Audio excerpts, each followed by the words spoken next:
Lord is pleased to do his work.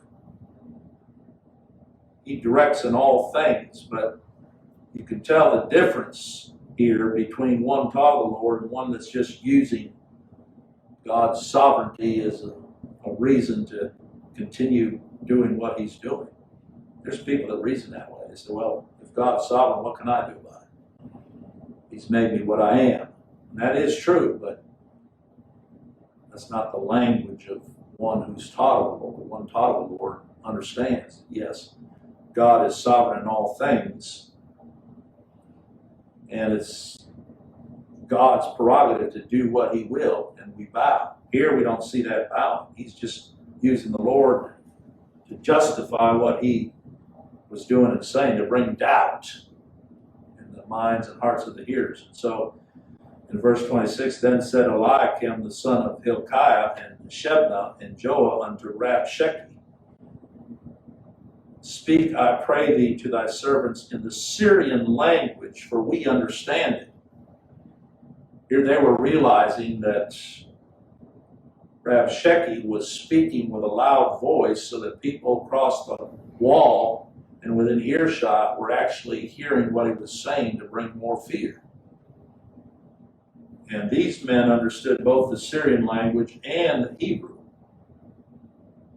This is why they said, speak to us in the Syrian language, for we understand it, and talk not with us in the Jews' language in the ears of the people that are on the wall. Their concern was that the people on the wall not hear what Rabshakeh was saying and somehow be further discouraged. Here it speaks of the mocking eye. It's a manner of speaking, but it says the eye that mocketh at his father. That's an expression that speaks of rejecting authority, because the father of a child is that authority that God has placed that child under. And it doesn't take long to see the rebellion of the heart than for even a little child at the instruction of the father to resist and think that it knows better. You see little kids getting in arguments with the father. That's a sin nature. That rejection of the earthly father is really a demonstration of what happened with Adam, where he rejected his father. You say, well, who was Adam's father? That was God. And yet turned that mocking eye. You think about that mocking eye when Adam and Eve looked on that tree of the knowledge of good and evil, that God had said, you'll not eat of that tree. Everything else they could eat, but not of that tree. And that was the tree then that they saw as good, even though God said it was evil, and they partook. And that ushered in a world of fallen creatures and sinners ever since. This is, again, a manifestation of the depravity of the heart.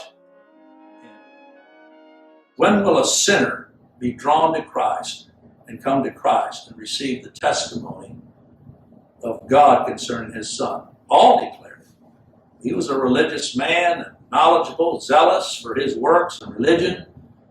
But when the Lord laid him low and Christ was revealed in him, he says, when it pleased God to reveal Christ in me.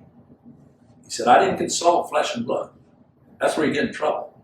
I've had some that get a little bit stirred up. They hear this message and they'll tell you, well, this is something we've never heard before. Let me go talk to my pastor. I'll just stop him. I say, that's the last person you want to talk to. Because they'll be the first one to try to talk you out of whatever God is teaching. If God's teaching, you won't need to talk to that pastor. In fact, you can fire him. Because if he's not taught you the testimony of God concerning his Son, then he's a deceiver, a babbler, and dangerous. That's what the scriptures warn us of. Just not following after any so-called shepherd. Christ said that he's the good shepherd.